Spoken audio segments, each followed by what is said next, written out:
একটা successful case আপনাদেরকে আমি দেখাতে চাচ্ছি। মেয়েটির নাম হলো প্রাপ্তি। ওর বয়স হলো 5 বছর।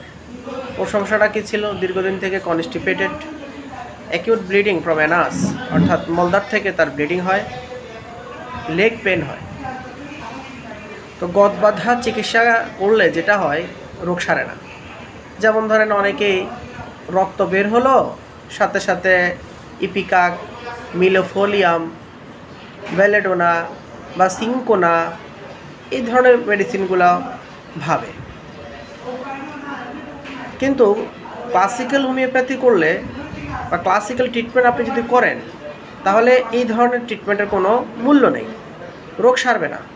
অথবা প্যালিয়েটিভ ট্রিটমেন্ট হবে, একটা চাপা পড়া ট্রিটমেন্ট হবে, উপশম জাতীয় একটা ট্রিটমেন্ট হবে, বাট পার্মানেন্ট একটা ট্রিটমেন্ট আপনি পাবেন না। তাহলে যে মেয়েটি, তোমার নাম কি? প্রাপ্তি। তোমার বয়স কত? 5। দেখছেন তার কথা কত চালু, মাশাল্লাহ, খুবই ভালো। তাহলে আমরা কি দিব তার জন্য?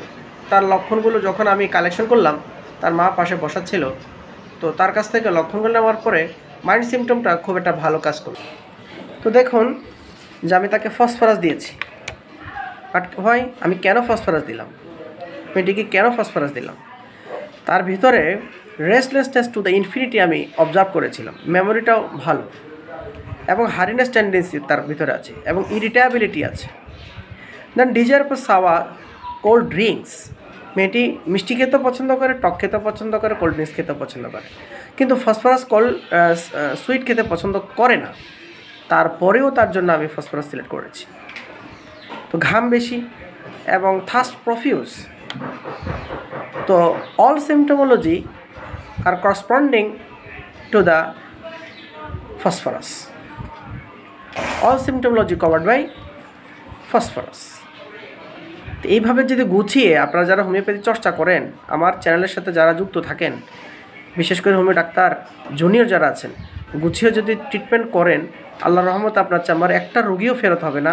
আপনারও সুনাম হবে, হোমিওপ্যাথিরও সুনাম হবে। সবাই হোমিওপ্যাথি চিকিৎসা করতে পছন্দ বোধ করবে, কারণ আজকাল যুগে এলোপ্যাথিতে টাকার পর টাকা চলে যায়, পরীক্ষার পর পরীক্ষা, রোগীদেরকে শুধু দৌড়ানি, এই কামরা থেকে সেই কামরা, এই ডাক্তার থেকে সেই ডাক্তার, এই পরীক্ষা থেকে সেই পরীক্ষা, এই রক্ত নাও, এই পায়খানা দাও, এই প্রস্রাব দাও, এই আলট্রা করো, মানে একটা হয়রানি অবস্থা হয়ে যায়।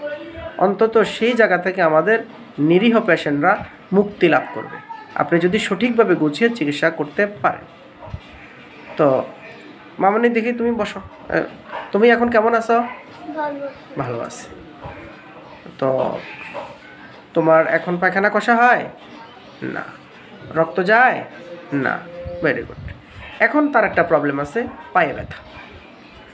পায়ে ব্যথাটা ফসফরাস ধরে নেই। আমরা এখন চিন্তা করব যে পায়ে ব্যথার জন্য আমরা এখন কি করতে পারি।